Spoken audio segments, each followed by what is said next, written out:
नमस्कार दोस्तों। चलिए स्टार्ट करते हैं। नेक्स्ट टॉपिक आपका मुगल पीरियड का नेक्स्ट पार्ट या सेकंड पार्ट जैसे कह सकते हैं। ठीक है, जैसा कि आप लोग को याद है कि फर्स्ट पार्ट में हम लोग ने बाबर, हुमायूं, अकबर को पढ़ा था। अब सेकंड पार्ट में हम लोग पढ़ेंगे शाहजहां, जहांगीर और औरंगजेब को। पहले जहांगीर आएगा, फिर शाहजहां आएगा, फिर औरंगजेब को पढ़ेंगे। और लेटर मुगल्स में कुछ पढ़ा नहीं जाता। लेटर मुगल्स में बहुत ही फैक्चुअल डिटेल्स है कि किसके समय पे नादिर शाह ने आक्रमण किया एंड और लास्ट में कौन, मतलब 1857, मतलब 1857 के रिवॉल्ट के समय कौन था, कहाँ था, ये सब फालतू की चीज़ें आती है। तो वो सब मतलब अवॉइड कीजिएगा। आप लोगों को किसी भी चूरन किताब बोलते हैं ना, वो 10 रुपए की, 15 रुपए की आपको कहीं पे मिल जाती है, उसमें मिल जाएगा। और वो सब यूपीएससी का भी पूछने वाला भी नहीं है, तो उन लोग के चक्कर में ना पड़िएगा। ठीक है, इम्पॉर्टेंट जो डेवलपमेंट्स हुए हैं, चाहे मिलिट्री के हुए हों, चाहे सोशल हुए हों, चाहे इकोनॉमिकल हुए, चाहे पॉलिटिकल हुए, वो इन्हीं छः के समय पे होते हैं। तो इसीलिए हम लोग इनको ज़्यादा वेटेज देते हैं एज़ कम्पेयर टू उनको। ठीक है, तो उनको अगर पढ़ना होगा तो थोड़ा सा आप लोग कहीं से देख लीजिएगा। मैं कोशिश करूँगा लेटर मुगल के ऊपर भी बना दूँ, लेकिन मैं गारंटी नहीं कर सकता क्योंकि उनके समय पे कुछ भी ऐसा सोशो इकोनॉमिक पॉलिटिकल कोई ऐसा चीज़ है नहीं जिसके बारे में मैं डिस्कस करूँ। तो बेटर ऑप्शन यही होगा कि जो इंपॉर्टेंट और रिलेवेंट चीज़ें उनके ऊपर डिस्कस करके आगे बढ़ा जाए। ओके, चलिए फटाफट से स्टार्ट करते हैं। Jahangir, after the death of Akbar, Akbar की डेथ होती है 1605 में। उसका बेटा सलीम, शहजादा सलीम जो रहता है, वो बन जाता है जहांगीर के टाइटल के साथ वहाँ का, मतलब मुगल एम्परर बन जाता है। ठीक है, इट इज सेड कि जो अकबर था 50 साल तक, आप लोग ने देखा कि इसने राज किया था। तो 50 साल तक होते होते मतलब जहांगीर काफ़ी उम्र दराज होने को आ गया था, लगभग 40s में पहुंचने लगा था, 30-40s में पहुंचने लगा था। और इसका बच्चा भी आ चुका था, मतलब वो भी काफ़ी मतलब जो खुसरो था उसका नाम, जो मतलब जहांगीर का बेटा बोला हूँ। जहांगीर के दो बेटे थे, एक था खुसरो और दूसरा था खुर्रम। ठीक है, तो खुसरो जो था, खुसरो बड़ा बेटा था, तो ये भी मतलब around the age of emperor building में आ गया था, मतलब 16-17 के एज के आसपास आ गया था। और it is said by some historians कि अकबर को वो ज़्यादा फेवरेबल था as compared to Salim. Salim के बचपन को इसने करीब से देखा था, तो इसको विश्वास था कि सलीम क्या करने वाला है। बाकी बाकी आप लोगों ने मुगल आजम देखी होगी। तो इसीलिए इसीलिए वो फेवर ये कर रहे थे कि खुसरो को वो मुगल एम्पायर, मतलब एम्पायर सौंप के चले जाएंगे। लेकिन it is theory, it is वो, क्योंकि जहांगीर ने रिवॉल्ट किया था इसीलिए ऐसा कहा जाता है कि भाई ये ही मेन रीजन रहा होगा, या अदर थिंग्स भी है।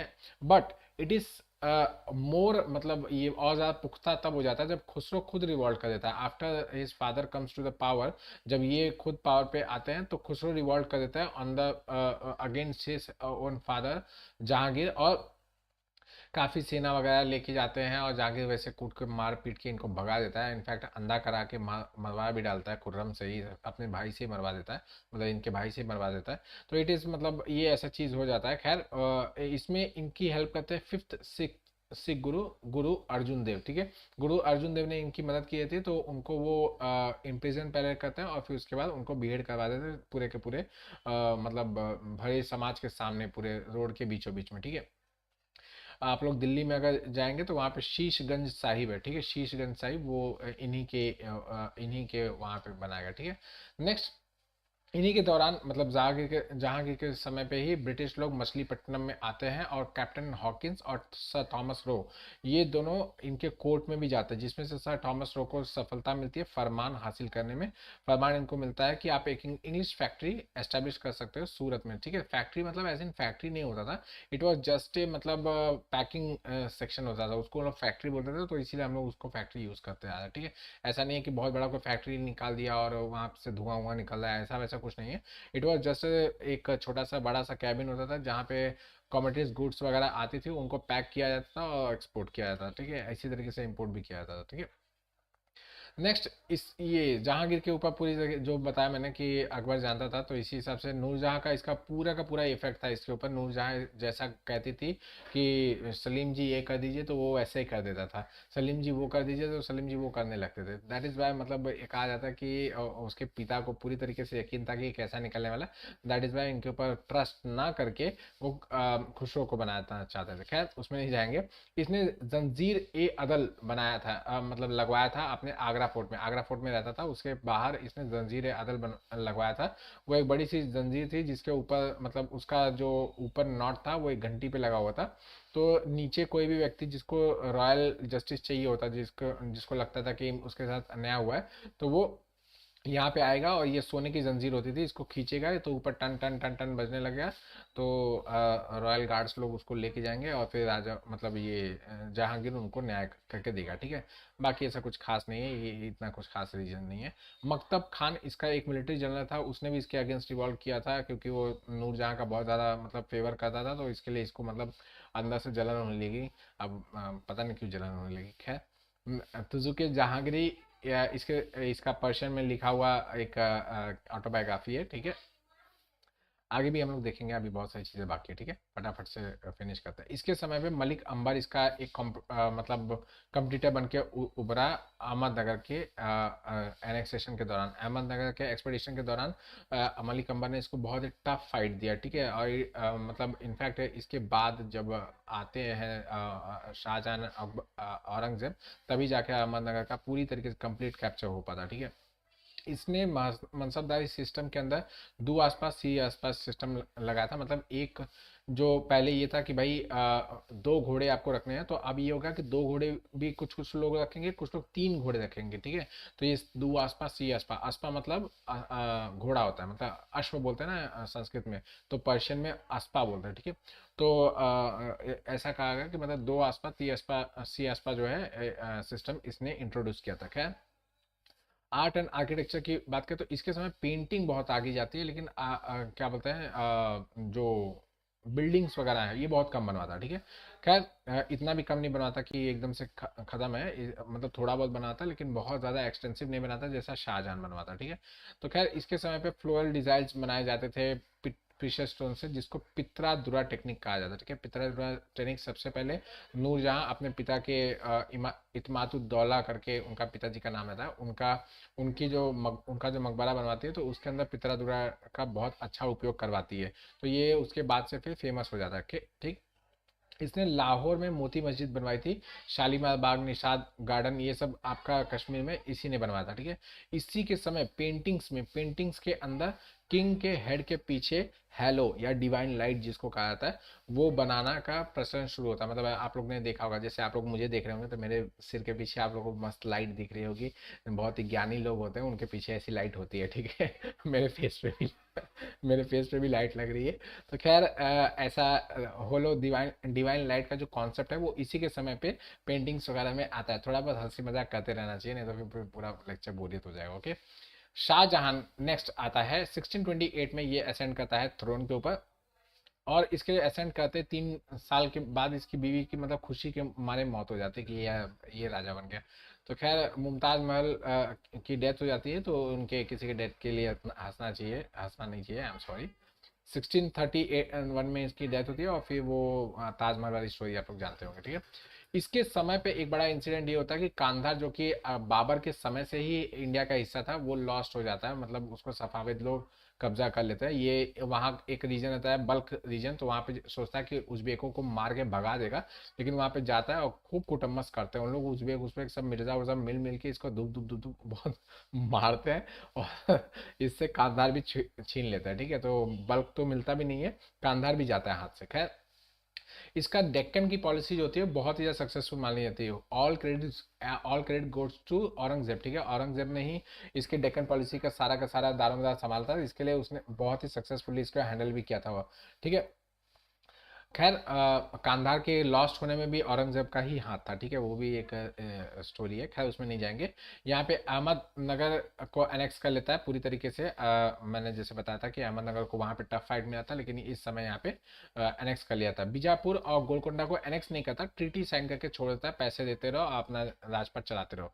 इसके बाद ये शाहजहानाबाद नाम का एक नया सिटी बसाता है, जो आज का दिल्ली का जो मेन एरिया है, चांदनी चौक, रेड फोर्ट वाला एरिया है, जामा मस्जिद वाला एरिया है, that is the Shahjahanabad, okay, that is the Shahjahanabad.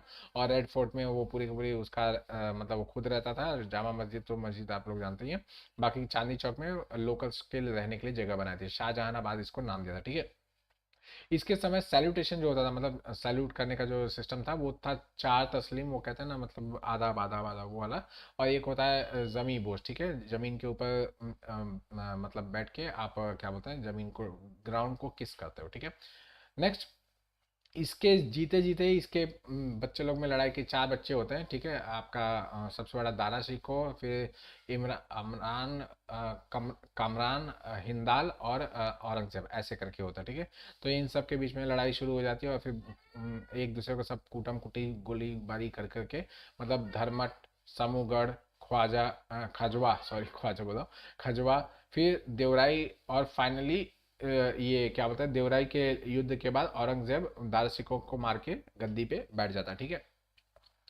Next, इसके समय पे अब्दुल हमीद लाहौरी ने बुदशाह नामा लिखा था, बुदशाह नामा लिखा था इसके दिन के ऊपर। शाहजहां नामा जो लिखा था वो इनायत खान ने लिखा था, ठीक है। नेक्स्ट, आर्किटेक्चर की बात करें तो इसके समय ताजमहल बनाया जाता है, इस समय से इस समय के बीच में क्या बोलते हैं, बनाना शुरू होता है एक्चुअली, मतलब बनाना शुरू कर दिया जाता है जब वो इसकी बीवी मरती है, 31 में मरती है, उसके बाद से बनाना शुरू होता है, 20 साल लगता है लगभग, ओके। मोती मस्जिद, शीश महल, मुसलमान बुर्ज, ऐसे कुछ इंपॉर्टेंट मॉन्यूमेंट्स हैं जो इसके समय बनाए गए थे। रेड फोर्ट इसी ने बनवाया था, जो आपका शाहजहानाबाद मैंने बताया, और उसमें जामा मस्जिद एंड चांदनी चौक वाला एरिया, वो पूरा पूरा इसने बनवाया। इसमें रंग महल, दीवाने आम, दीवाने खास वगैरह जो है आपका रेड फोर्ट में, वो सब कुछ इसने बनवाया। जामा मस्जिद इसने बनवाया। शालीमार बाग लाहौर में इसने बनवाया। शाहजहानाबाद मैंने बता दिया वो इसने बनवाया। पित्रा दुरम मेथड का इसी के समय पे ही स्टार्ट हुआ था, मतलब यूज़ करना, और बाद में वो शाहजहां इसको बहुत ज़्यादा यूज़ करने वाला है, ठीक है। Next, sorry sorry sorry, Shahjahan की बात हो रही है, सॉरी, शाहजहां की बात कर, शाहजहां ही इसको सबसे ज़्यादा यूज़ करता है, ओके। नेक्स्ट, इसको स्टार्ट तो जहांगीर के समय पे किया गया था, लेकिन शाहजहां इसको सबसे ज़्यादा यूज़ करता है। नेक्स्ट, औरंगजेब की बात करें तो इसके इसके ऊपर जो बुक लिखी गई है, मुस्तैद खान ने लिखी थी, ये हमेशा मुस्तैद रहते थे। तो मुस्तैद खान ने मसीर ए आलमगिरी लिखा हुआ है, ठीक है। ये इसका नाम जो था वो आलमगीर था, तो इसने मतलब इसने अपना टाइटल रखा था आलमगीर, वर्ल्ड का कॉन्करर, तो इसलिए आलमगिरी हर जगह पे लिखा गया, ठीक है। इसको जिंदा पीर भी कहा गया था। बहुत ही मतलब ऑर्थोडॉक्स एक बाइकॉट मुस्लिम रूलर था, मतलब हैवीली ऑर्थोडॉक्स था, बहुत ही ज़्यादा ऑर्थोडॉक्स था। एंड इट इज़ सेड कि बहुत ज़्यादा ऑर्थोडॉक्सी की वजह से इसके बहुत सारे नेगेटिव्स भी थे और पॉजिटिव्स भी थे। खैर, आते हैं यहाँ पे। इसी के समय पे मुगल एम्पायर पूरी तरीके से ग्रेटेस्ट एक्सटेंट पे पहुंचता है, और पूरा का पूरा लगभग आपका इंडियन सब कॉन्टिनेंट आता है। नेट पे सर्च कर लीजिएगा, फोटो आपको दिख जाएगा, किसी काम में आने वाला नहीं है, ठीक है। नेक्स्ट है, इसने बीजापुर और गोलकोंडा जिसके साथ हमारी ट्रीटी होकर रखी थी कि नहीं, हम लोग अटैक नहीं करेंगे, हम लोग आप बस पैसे देते हो, चंदे देते रहो, उन सबको भी अटैक करके इसने अपने में रख लिया। ये किसी का भी मतलब ये ऐसा नहीं सोचता था कि भाई ये मुझे देते रहे पैसा, मैं अपना चुपचाप आराम से, ना ना ना, ये सब कुछ मुझे जीतना, सब जीतना, सब कुछ मेरा हो जाना चाहिए। ऐसे करके चक्कर में बहुत सारे लोगों से इसने दुश्मनी पाल के रखी थी, बाद में फिर दिक्कत भी बहुत ज़्यादा हुई। खैर, इसके खिलाफ शाहजहां ने, सॉरी शिवाजी महाराज, सॉरी शाहजहां बोला, इसके समय पे शिवाजी महाराज ने एक बहुत ही अच्छा रेजिस्टेंस स्टार्ट किया। जो हमारे छत्रपति शिवाजी महाराज हैं, उन्होंने बहुत अच्छा रेजिस्टेंस स्टार्ट किया, एंड इट लेड टू, मतलब ये कहते हैं कि इनका एक नासूर बन के रह गया औरंगजेब के अंदर, कि नासूर बन के रह गया, वो कभी भी मतलब ठीक ही नहीं हो पाया। मराठा किंग ने पूरी के पूरे इस एरिया में एक नया एम्पायर का गठन स्टार्ट किया, मराठा एम्पायर का, एंड इट वाज वेरी, मतलब बहुत ही सक्सेसफुल हुआ।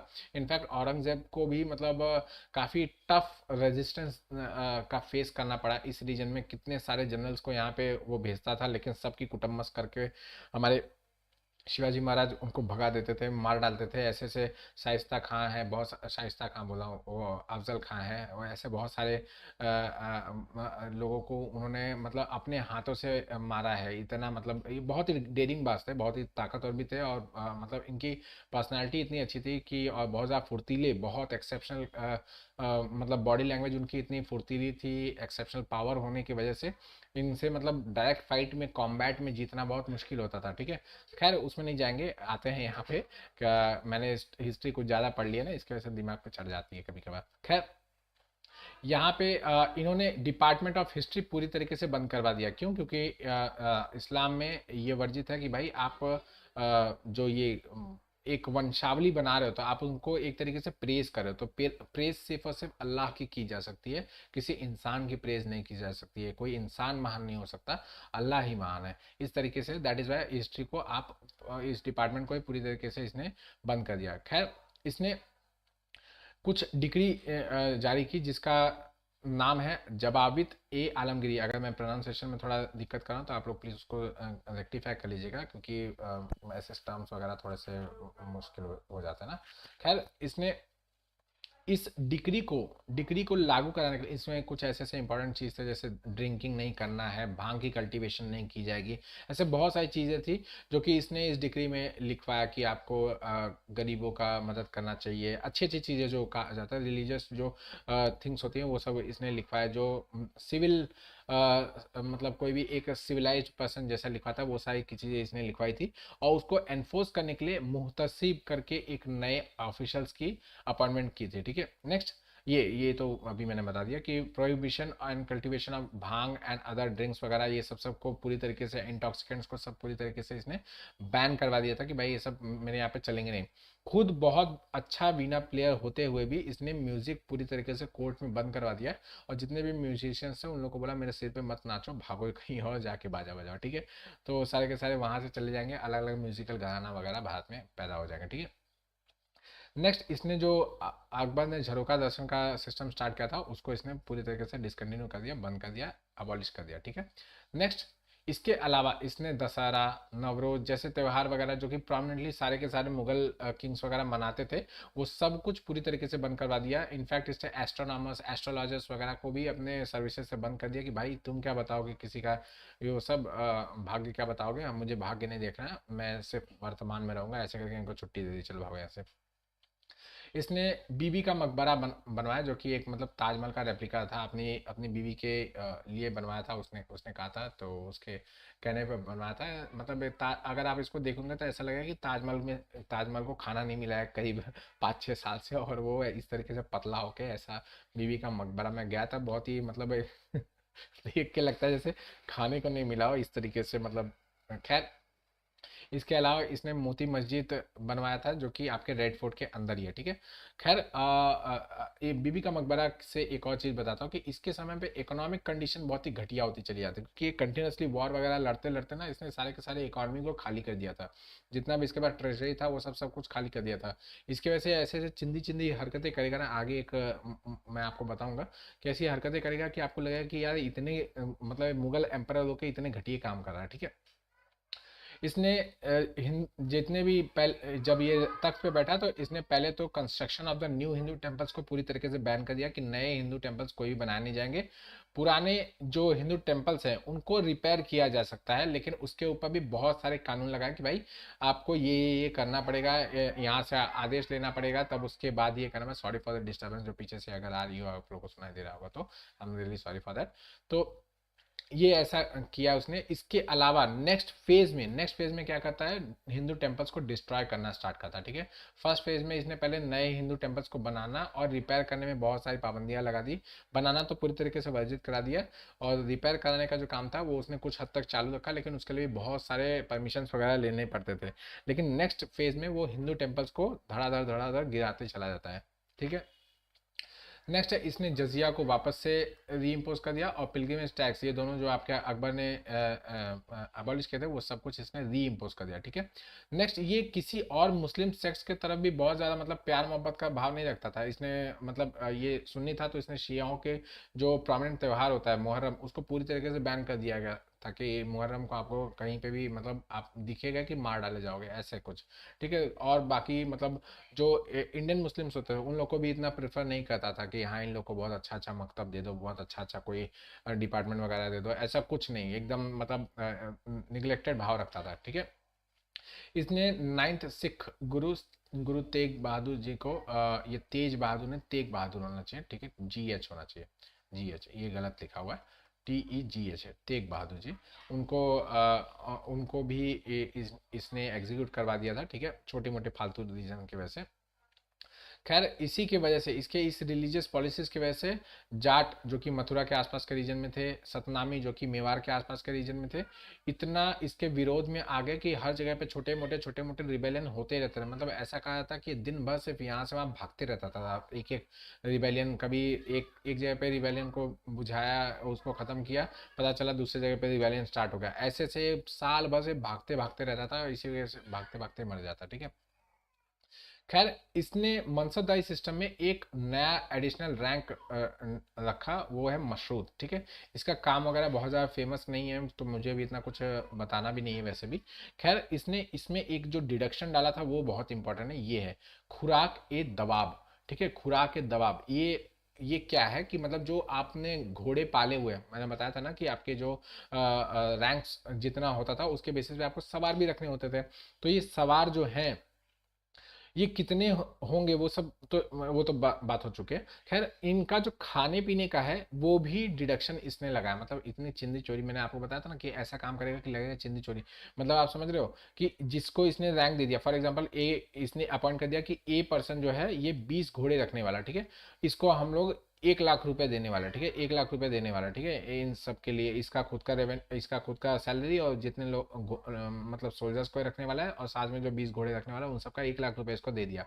लेकिन अब इसके पास मैंने बताया ना पैसे की इतनी कमी हो गई थी कि इसने बोला जो ये 20 घोड़े हैं जो खाना खा रहे हैं, वो ये व्यक्ति जो मैंने ए को अपॉइंट किया हुआ है वो ए अपने सैलरी में से पे करेगा, सरकार इसको पे नहीं करेगी। मतलब एनिमल्स के खाने पर भी जो चिंदी चोरी ये बचा सकता था वो भी, मतलब वो कहते हैं ना कि कचड़ा बटोर रहा है, कचड़ा निकाल की कोशिश कर रहा है कि उसमें से कहीं से एक दो सिक्के वगैरह मिल जाए, वैसा कुछ ये चिंदी चोरी वाला काम करता है। ठीक है। इसको याद रखिएगा, ये अभी तक पूछा नहीं गया यूपीएससी में। ठीक है। तो कभी पूछ भी सकता है मैं भी। खैर नेक्स्ट, इसके समय पे राजपूत और मराठा ने का बहुत बोलबाला था। इसके पूरे के पूरे मतलब एडमिनिस्ट्रेशन सिस्टम में राजपूत और मराठा भरे भरे पड़े थे। इनफैक्ट मराठा तो इसके समय में बहुत ज़्यादा थे। इसके समय पे मिराज मोहम्मद कासिम ने आलमगीर नामा करके बुक लिखी थी। इसके रिलीजियस पॉलिसी की वजह से राजपूत, मराठा, सिख, ऊपर यहाँ पे हम लोग जाट और सतनामियों को भी देख चुके हैं, ये सब के सब इसके अगेंस्ट हो गए। मतलब इसके वजह से ऐसा, आई एम सॉरी, ऐसा कंडीशन हो जाता है कि towards the end of the empire जब ऐसा लगने लगा कि हाँ अभी ये बुढ़ा बस जाने ही वाला है, तो उस समय तक मतलब इतने रिबेलियंस होता है, इतनी रिबेलियंस होता है कि इतना जो इसने जो पूरा का पूरा जिंदगी में भाग भाग के पूरा का पूरा एम्पायर खड़ा किया रहता है इतना बड़ा, वो बहुत सिमट के छोटा हो जाता है, बहुत ही ज़्यादा छोटा हो जाता है, दिल्ली के आसपास के रीजन में सिर्फ रह जाता है। ठीक है। इतना बुरी स्थिति हो जाती है। खैर इसके समय मतलब इसके समय पे ना पूरे मुगल पीरियड के दौरान जो इंपॉर्टेंट कुछ ऑफिसर्स थे उनके एक जगह पे नाम यहाँ पे लिस्टेड है, देख लीजिएगा। दीवाने आला या फिर वजीर आप शॉर्ट फॉर्म में बोलते हैं, वो है आपका रेवेन्यू डिपार्टमेंट का। बख्शी बख्शी जो होता था ये मिलिट्री डिपार्टमेंट का था। मीर समन ये इंपीरियल हाउस होल्ड में लगने वाले जो सामान, ये समन सामान है एक्चुअली। ओके। तो मीर सामान का काम होता था, जो इंपीरियल हाउस होल्ड्स में जो भी सामान वगैरह रखता था वो उससे रिलेटेड ये सब काम करता था। ठीक है। इन शॉर्ट ये हाउस होल्ड अच्छे तरीके से चलता है, ये मेंटेन करता था। ठीक है। बरीद और वक्यानविस जो थे ये इंटेलिजेंस ऑफिसर्स। ठीक है। बरीद इंटेलिजेंस इकट्ठा करके लाते थे और रिपोर्टर्स इनको देते थे, वक्यानविस को देते थे, वो रिपोर्ट करते थे आपके राजा को। ठीक है। काजी ये जुडिशियल डिपार्टमेंट तो पता है आप लोग को। सद्र ये रिलीजियस एंडाउटमेंट है, वैसे सेम टू सेम चला आ रहा है। मुत्तासी मुत्तसादी मुत्तसादी है, ये आपके पोर्ट के गवर्नेंस होते थे। ठीक है। नेक्स्ट विलेज एडमिनिस्ट्रेशन की बात करें तो सेम वही सिस्टम था, मुकद्दम और पटवारी दोनों काम करते थे। मुकद्दम आपका हेड ऑफ द विलेज होता था, या फिर इसको कभी कभार चौधरी भी लिखा जाता है। ठीक है। चौधरी भी हो सकता है। और पटवारी होता था जो कि अकाउंटेंट होता था। ठीक है। नेक्स्ट लास्ट आते हैं मनसबदारी सिस्टम के अधीन एक जागीरदारी सिस्टम कहीं कहीं पे देखने को मिलता है, कि कहीं कहीं पे जागीरदारी सिस्टम कहा जाता है कि भाई मनसबदारी अलग है, जागीरदारी सिस्टम क्या है। तो जागीरदारी सिस्टम क्या है, ये एक पर्टिकुलर टेरिटरी आपके सेम वैसे अगर आपको दिया जा रहा है, एज ए गिफ्ट दिया जा रहा है, आपको मनसब दिया गया था। ठीक है। मनसब में आपको दिया गया कि हाँ आपको इतना इतना पैसा मिल रहा है, इतना इतना आपको जात सवार रखना है। लेकिन अगर आपको अलग से जागीर दे दी गई कि हाँ ये जागीर अब आपको गिफ्ट के रूप में दे दी जाती है, तो ये एक नया सिस्टम स्टार्ट होता है, जागीरदारी सिस्टम। ठीक है। तो ये जागीर जो होती है ना 4 तरीके की होती है। फर्स्ट तनख्वाह जागीर। तनख्वाह जागीर मतलब आपका जो सैलरी है उसके बदले में हम आपको ये जागीर दे रहे हैं, और ये कभी भी जब आपका ट्रांसफर होगा तो इसका भी ट्रांसफर हो जाएगा। ये मतलब 3 से 4 साल में हमेशा ये ट्रांसफर होती रहती है, तनख्वाह जागीर। ठीक है। मशरूत जागीर ये किसी कंडीशंस की वजह से दिया जाता है, जैसे कि कोई इन अनस्टेबल एरिया है तो सिर्फ आप उस अनस्टेबल एरिया को अगर स्टेबल करवा दोगे तो ही आपको इसको दिया जा रहा है, या फिर आपने ये कोई काम किया हुआ है उसके एवज में आपको इस समय के लिए, थोड़े समय के लिए दिया जा रहा है, उसके बाद आपसे वापस ले लेगा स्टेट, ठीक है, इस तरीके से। नेक्स्ट वतन जागीर, ये ऐसा होता था कि ये मोस्टली आपके जो राजपूत राजा होते थे उनको दिया जाता था। तो इनमें क्या होता था कि जहाँ पे जो आपका एक्चुअली में लोकल डोमिनियन है, जहाँ पे आप रहते थे या जो इस एरिया से आप बिलोंग करते हो, आपको पोस्टिंग कहीं और मिले लेकिन आपको रेवेन्यू मतलब कलेक्शन का या फिर आपके सैलरी कलेक्शन का जो राइट दिया गया वो आपके ही डोमिनियन में दे दिया गया। समझ में आ रहा है? फॉर एग्जाम्पल ए पर्सन है, वो किसी जगह पे रहता है, ठीक है, और उसकी पोस्टिंग कर दी गई दूसरे जगह पे, ठीक है, तो इसको जो सैलरी आ रही है वो लेकिन इसी रीजन की आ रही है, तो ये इसको कहा जाता है वतन जागीर, मतलब आपको जागीर दी गई है आपके ही वतन की, ठीक है। नेक्स्ट है अल्ताम गा जागीर, अल्ताम गा जागीर, जो भी इसका क्या बोलते हैं प्रोनाउंसिएशन है आप लोग समझ लीजिएगा। ये मुस्लिम नोबल्स को दिया जाता था जहाँ पे वो पैदा हुए हैं या जहाँ पे वो रहती है या फिर उनका जो फैमिली जहाँ पे रहती है, अगर वो हिंदुओं को दिया जाता था या फिर राजाओं को, राजपुतानों को दिया जाता तो वतन जागीर कहा जाता था, और वो जब मुस्लिम्स को दिया जाता था तो उसको अल्तामगा जागीर, जो भी है प्रोनाउंसिएशन, वो कहा जाता, ठीक है। चलिए इसके साथ वाइंड अप करता हूँ, आप लोग से कल फिर मुलाकात होगी एक नए लेक्चर के साथ, तब तक ऐसे पढ़ते हैं। Thank you very much. चलिए।